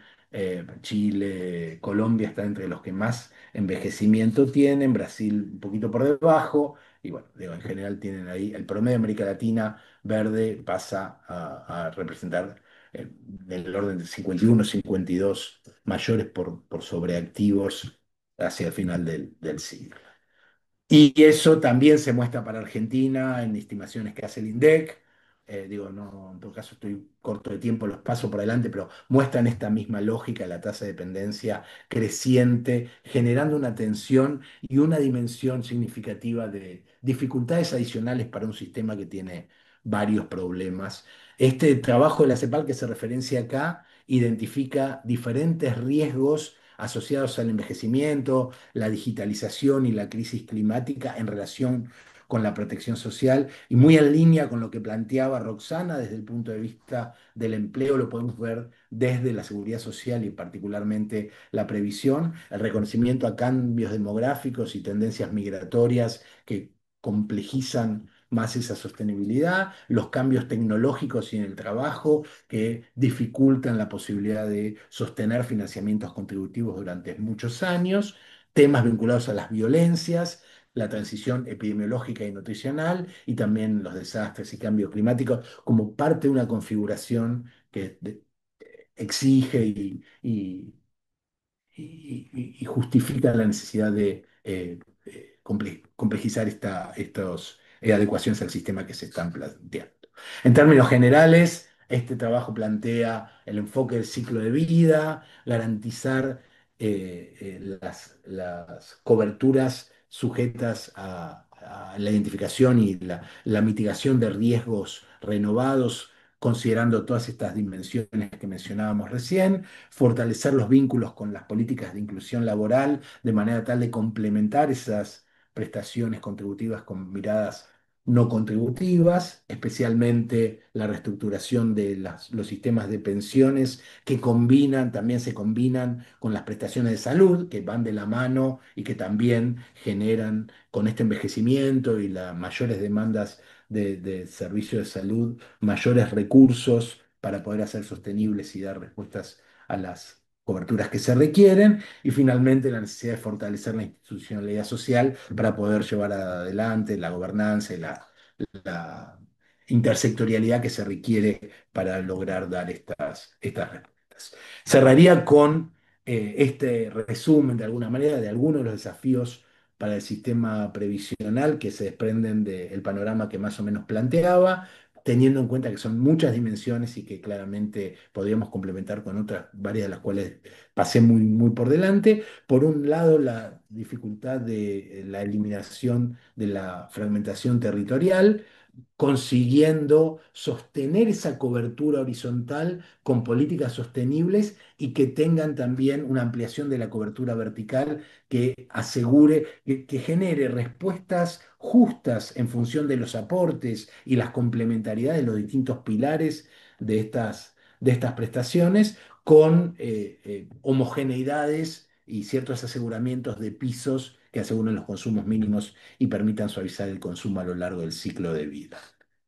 Además, revisando el alcance y las conveniencias de los diferentes regímenes especiales y cajas complementarias, donde en algunos casos se asegure la permanencia de aquellos que tienen argumentos a favor de algún tipo de tratamiento diferencial, pero al mismo tiempo homogeneizando y evitando situaciones con poca base objetiva y pocos argumentos que de alguna manera tienen que eliminarse en ciertas prestaciones. Hace un ratito dije que tienen poca significancia fiscal, pero al mismo tiempo es importante en términos simbólicos y de ampliar en una situación de justicia, tender a un sistema homogéneo donde algunos casos particulares se diferencian de esa homogeneidad con ciertos argumentos y el resto se sostenga en un régimen general de base amplia que dé previsibilidad y certidumbre respecto de cuánto vamos a cobrar el día que dejemos de ser activos y pasemos a ser pasivos. Especialmente prestar atención a la situación de los monotributistas, también con pautas claras y previsibles respecto de lograr esa transitoriedad, aprovechar esa formalización y generar pasos a regímenes más estables que también permitan una mayor contigüidad y con eso sostengan y favorezcan el financiamiento de las prestaciones. Y finalmente, reorganizar el sistema de prestaciones no contributivas y semicontributivas, estableciendo la PUAM, redefiniendo por encima de la PUAM los pilares necesarios para generar un sistema justo, previsible y sostenible que pueda dar respuesta a estas necesidades y genere las protecciones de ingresos para los adultos mayores. Muchas gracias. Muchas gracias, Javier, por tu exposición. Al igual que la exposición de Roxana, dos presentaciones muy ricas. Y si les parece bien, abrimos una rueda de preguntas para que los participantes puedan hacer consultas o algún aporte sobre las presentaciones que acaban de escuchar. Tengo a Ricardo que está levantando la mano. Perfecto, vamos con la pregunta de Ricardo. Hola, buenas tardes a todos. No sé si me escuchan. Sí, sí, Perfecto. perfecto, Ricardo. Sí, bueno, buenas tardes a todos y muy buena la idea de la reunión. Felicitaciones a ambos panelistas, porque son una presentación de temas muy complejos, con gran capacidad de síntesis ambos. Voy muy rápido, entonces, con un par de, no sé si comentarios, reflexiones, pero para que ellos puedan elaborar. Eh, Sobre la presentación de Roxana, a mí me parece que hay un punto clave a destacar. Bueno, ella señalaba lo que está ocurriendo con el nivel de empleo, sobre todo con el empleo asalariado formal, etcétera, hasta este número alrededor de los 6 millones de asalariados y que no se mueve, 6 millones 200. Lo mismo pasa con el Producto Bruto, digamos, o sea, está estancado. O sea, no tenemos generación de empleo, pero tampoco tenemos crecimiento, con lo cual la productividad agregada no crece.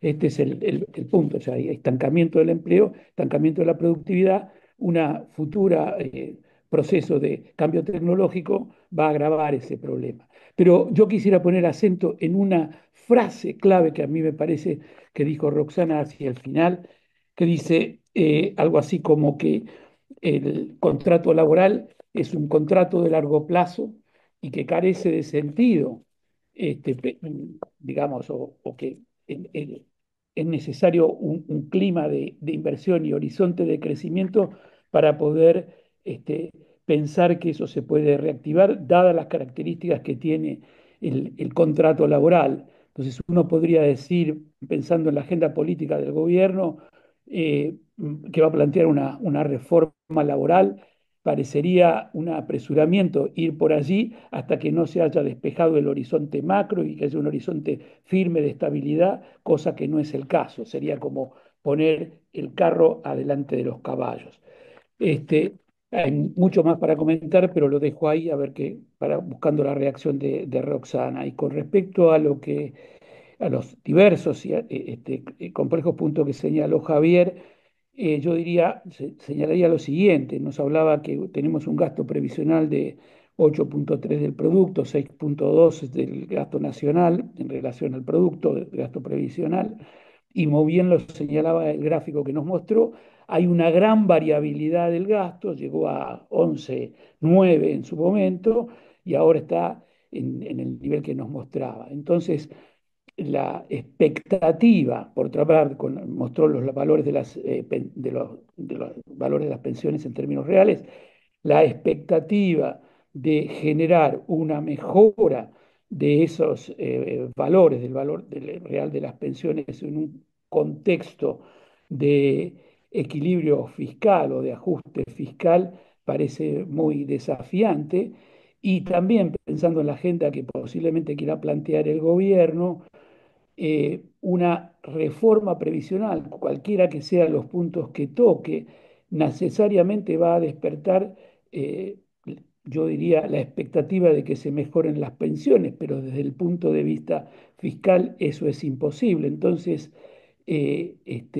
ahí aparece una suerte de, de obstáculo muy importante. Es imposible promover una reforma porque va a presionar al alza el gasto, pero por otra parte, si no se buscan reformas, no podemos resolver los problemas estructurales que estaba señalando Javier. Lo dejo ahí, hay muchísimo para desgranar en ambas presentaciones, porque fueron muy ricas, pero no, ya es demasiado el tiempo que tomé. Muchas gracias.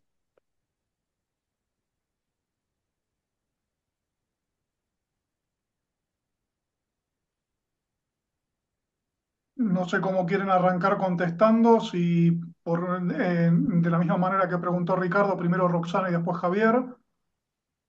¿Quieren juntar un par de aportes más? Porque ahí Horacio está levantando la Ah, mano. Si perfecto, quieren, vamos, si quieren hacemos así, vamos haciendo todas las vamos a preguntas y anotar. después, perfecto.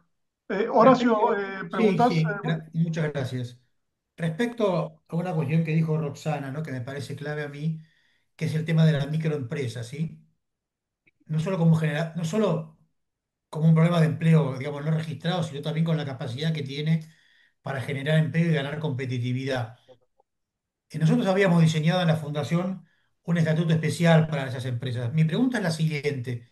¿Vos sabés o tenés conocimiento si en otros países se ha hecho una experiencia en este sentido y si las mejoras, digamos, frente a las empresas es por premio o por castigo? Es decir, ¿se las beneficia, por ejemplo, pudiendo pagar la indemnización en cuotas o con reducción de cargas? Y si tienen algún tipo de castigo cuando están con el empleo no registrado mayor que otras empresas.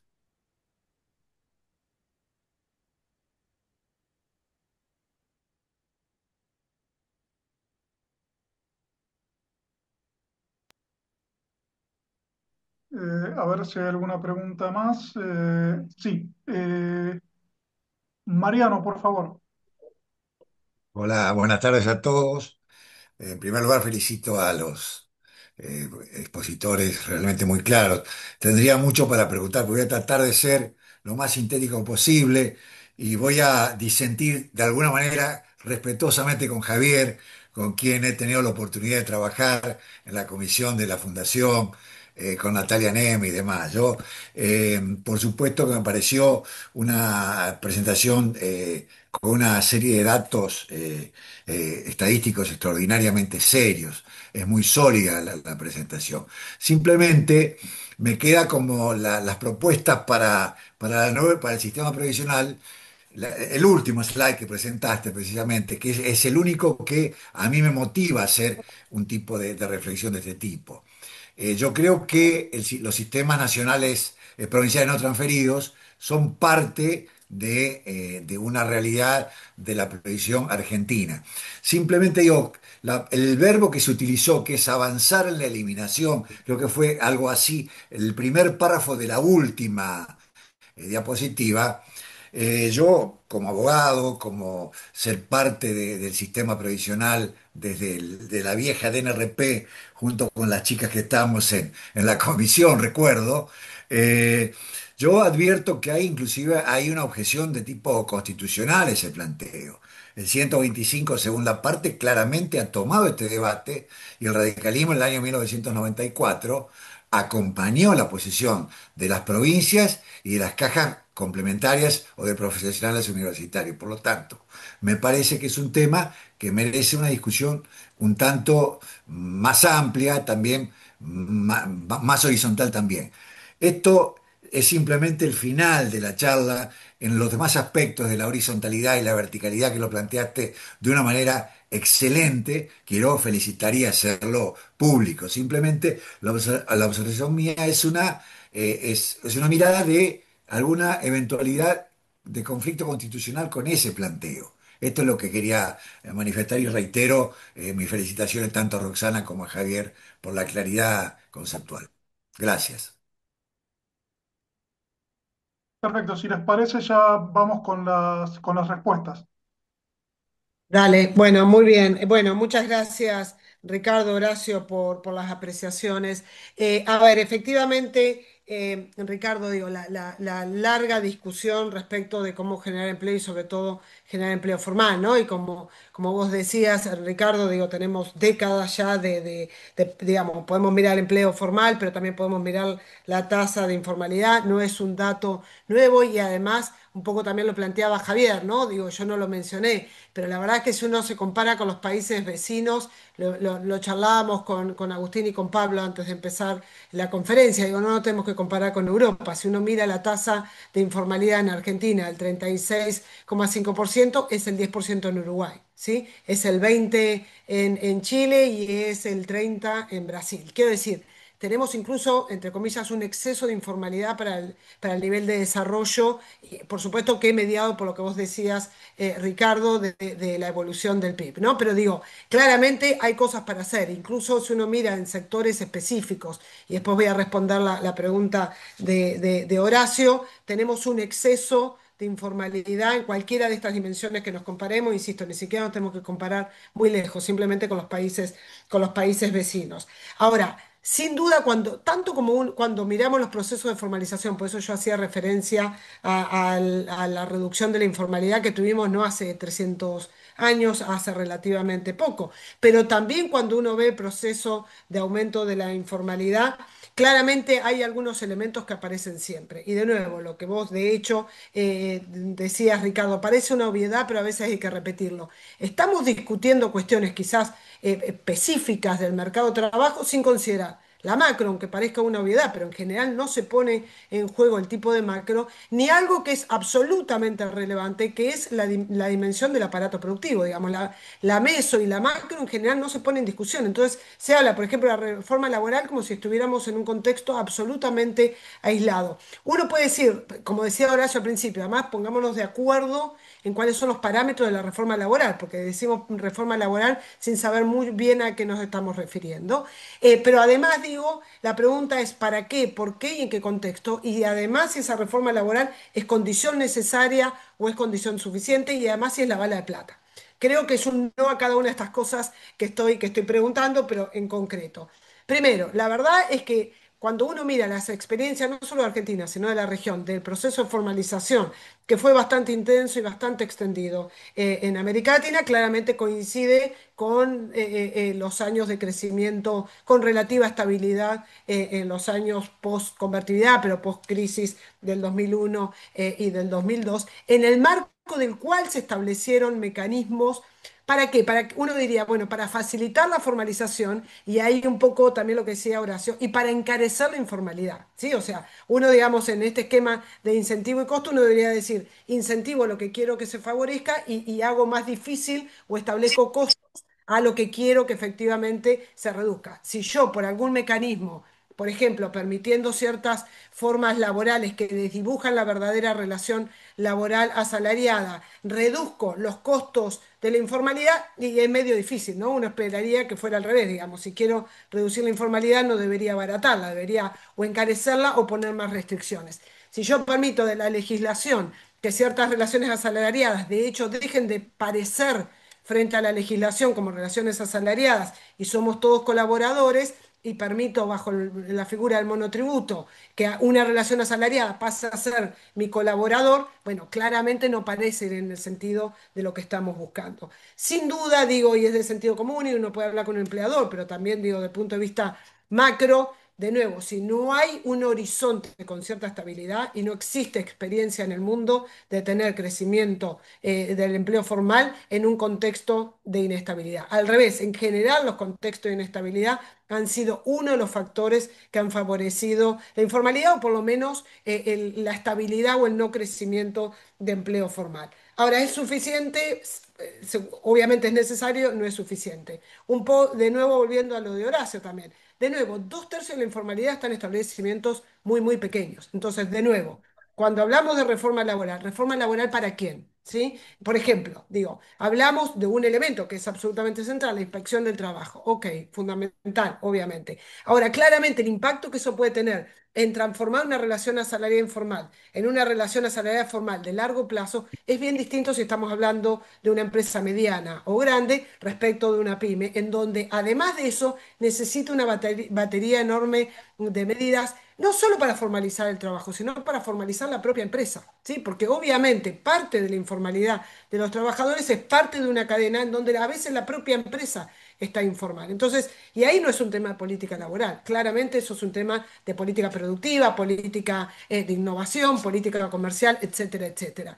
Y la verdad es que a veces escasea o uno no encuentra muy comúnmente una discusión de políticas integrales. Digo, la verdad es que ya hemos visto en Argentina experiencias aisladas que en general por la dimensión, 4 de cada 10 trabajadores son informales, ¿sí? 2/3 están en establecimientos pequeños. Es difícil pensar que hay una balada de plata o que hay una reforma laboral que va a solucionar absolutamente todos estos problemas. Entonces, me parece que tenemos que tener una discusión seria, profunda, respecto de en qué marco macroeconómico y sobre todo en qué marco productivo, porque además obviamente hay una discusión que nosotros no dimos acá, pero que para el mundo del trabajo es fundamental, es a qué se va a dedicar la Argentina y cuáles son los sectores, como vos bien decías, Ricardo, que van a permitir primero que la Argentina crezca y segundo demandar empleo. Y acá no hay una buena noticia en el sentido de que obviamente los sectores que tienen mayor potencialidad económica y mayor potencialidad exportadora no son los que generan empleo. Entonces hay una dificultad adicional, que es como uno construye un esquema, un rompecabezas, porque es literal un rompecabezas, en donde cada sector productivo aporta en distintas dimensiones. Vaca Muerta aportará en divisas y otras dimensiones, pero claramente no es el que genera empleo, o por lo menos no es para el que genera empleo esta masa enorme de población poco calificada, digamos. Bueno, habrá que hacer un sistema cruzado en donde generamos divisas y crecimiento económico en algunos sectores, pero que sin duda esos no son los sectores que generan empleo. Y la verdad es que un poco lo que mencionaba Horacio al principio, si pretendemos vivir en cierta paz social, hay que asumir que va a haber sectores que por lo menos en el corto plazo no tengan los niveles de eficiencia que requerimos, pero son los sectores que van a mantener el empleo, porque además algo que no mencioné, pero es obvio, el 80% de los ingresos de los hogares proviene del mercado de trabajo. O sea, no hay ningún tipo de transferencia del sector público, por más generosa que sea, que compense los ingresos laborales. Entonces, digo, si estamos hablando de democracia, estamos hablando de paz social, claramente el mercado de trabajo es el gran generador de esos ingresos y de cierto grado de bienestar de la población. Entonces, me parece que hay una discusión que no estamos dando y aparecen cada tanto, ¿sí? Estas nuevas discusiones de reforma laboral. Muchas en realidad no es que son nuevas, las venimos teniendo hace mucho tiempo. Hay mucha experiencia en Argentina, hay mucha experiencia en la región. Bajar aportes, subir aportes, Javier lo mostró muy claramente, digamos, tanto en la experiencia de Argentina como en la comparación internacional. Hay muy poca correlación que, por ejemplo, bajar cierta parte de los costos laborales, por lo menos que tiene que ver con los costos previsionales, genere un proceso de formalización, por lo menos no solo si lo tomamos como una medida aislada. Entonces digo, me parece que hay mucho por discutir y yo diría, en este contexto tan dramático, pensar que una reforma laboral es flexibilización sin protección, la verdad es que de nuevo, en esto de sostenibilidad de la democracia y la paz social, me parece muy arriesgado, realmente muy peligroso y que además, desde un punto de vista de eficiencia económica, la verdad es que hay evidencia suficiente para mostrar que eso en realidad va lejos de aumentar la productividad y en general tiene un resultado contrario. Y rápidamente, Horacio, sí hay experiencias. Yo te diría que por eso en la región hay un tan rico de experiencias desde los 90 en adelante, en términos de efectivamente distintas cosas. Hay experiencias de incentivo, hay experiencias de castigo. Yo diría, hay experiencias, o quizás las más exitosas, en donde vos generás incentivos de la mano de control, ¿sí? Porque digo, tampoco tiene sentido que yo diga, bueno, ok, las MIPYMES tienen, hemos probado nosotros en Argentina y la región, una batería enorme, ¿no? Bajo aportes patronales, lo bajo para los trabajadores por cierto tiempo, para las pymes si contratan más de 5, menos de 5, etcétera, etcétera, o bajo los costos salariales porque subsidio a la nómina, sea para nuevos trabajadores o para sostener los trabajadores, por ejemplo, en el contexto de la pandemia. Poco hay de medidas de control y de contraprestación, digamos, de esas medidas. Entonces, en general, se establecen estos incentivos, hay poco control, pocas medidas de resultado de qué es lo que uno pretende a través de esas medidas y por lo tanto eso, digamos, en algunos países se ha hecho mejor que en otros, debo decir, pero digo, a veces falta esa pata, pero sí hay experiencias exitosas, quizás no lo general, pero sí, por ejemplo, en algunos sectores en donde se generan incentivos, pero de la mano de incentivos se piden resultados, ¿sí? Y digo, hay ciertos resultados, por ejemplo, en términos de generación de empleo, que me parece que ahí valen la pena, específicamente además para las pymes, ¿no? O, por ejemplo, para ciertos grupos de trabajadores como pueden ser los jóvenes. Existe una enormidad de programas hacia los jóvenes, pero de nuevo, porque se discontinúan o porque sobre todo no están en el marco de programas más integrales que a veces no tienen un impacto, o por lo menos no el impacto que uno esperaría de esas medidas. Ricardo, totalmente de acuerdo con tu punto y extraes de toda un poco la maraña de información el reconocimiento de que el ajuste fiscal que recayó sobre la casta de los jubilados es muy fuerte en todo el proceso, no solamente en los últimos 2 años, sino que desde el 2017 en adelante hay una caída muy fuerte que no da espacio para seguir reduciendo y al mismo tiempo genera demandas a favor de recuperar parte de esa reducción.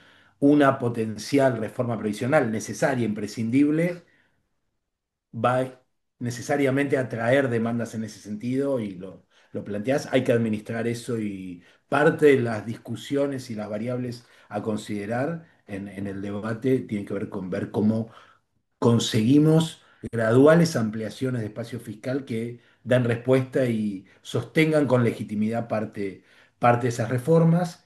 Todo ese camino es transitable si uno logra crecer. Mientras no logremos arreglar la economía y nos mantengamos en el estancamiento, es imposible. Entonces, digo, todas estas cuestiones requieren de recuperar senderos de crecimiento económico que hoy lamentablemente no tenemos y que en la expectativa de corto plazo es muy difícil imaginarlos. A los puntos que mencionás, sumaría toda la cuestión de la judicialización, ¿no? Cualquiera de estas cosas puede generar conflictos adicionales vía judicialización que son atendibles y que seguramente cualquier instancia judicial hará lugar y eso genera compromisos adicionales y reabre discusiones complejas hacia adelante.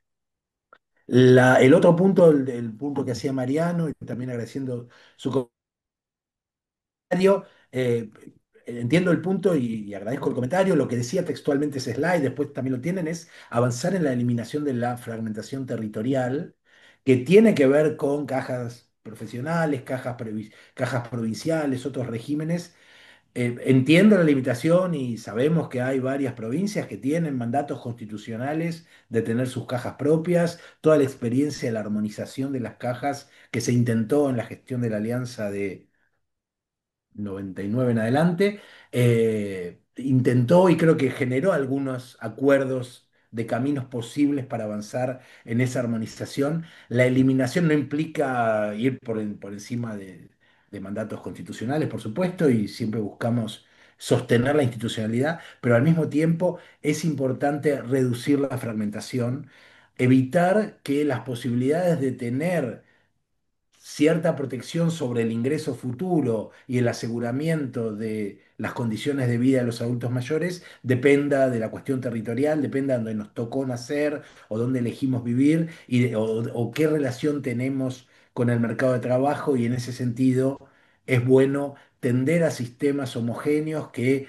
respeten la individualidad, las características de cada caso, pero al mismo tiempo generen núcleos, consensos homogéneos. Y creo que en ese sentido estamos de acuerdo con Mariano, probablemente un poco en la vorágine o cómo está escrito, puede haber alguna cuestión semántica, lo que fuera, pero interesante para seguir profundizando ese punto. Muchas gracias. Bueno, espectacular. Muchas gracias, Javier. Muchas gracias, Roxana. Excelentes presentaciones, muy buenas las preguntas y las respuestas. Vamos a subir esta charla para que otras personas las puedan disfrutar. Y los esperamos en la próxima actividad de la Fundación Alem, que ya a la brevedad vamos a comunicar. Saludos a todos y adelante radicales. Chao. Muchas gracias, hasta luego.